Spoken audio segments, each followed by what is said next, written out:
Viewers দেখুন আমার student programming করতেছে, ওকে কতক্ষণ ধরে বোঝানোর চেষ্টা করতেছি যে আসলে দুইটা ভেরিয়েবল কিভাবে নিতে হয়, দুইটা ভেরিয়েবল কিভাবে যোগ করতে হয়।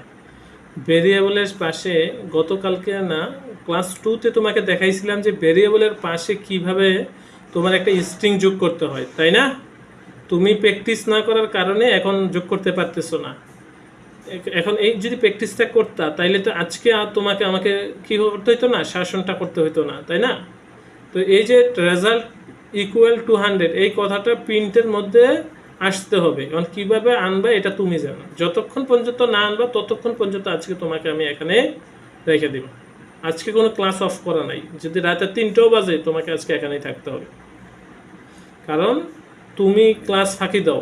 তুমি তুমি বলো যে এগুলো নকল। কি নকল? পৃথিবীর সবাই তো নকল করে পড়াশোনা করে। আমরা নিজেরা কি প্রোগ্রামিং ল্যাঙ্গুয়েজ আবিষ্কার করছি?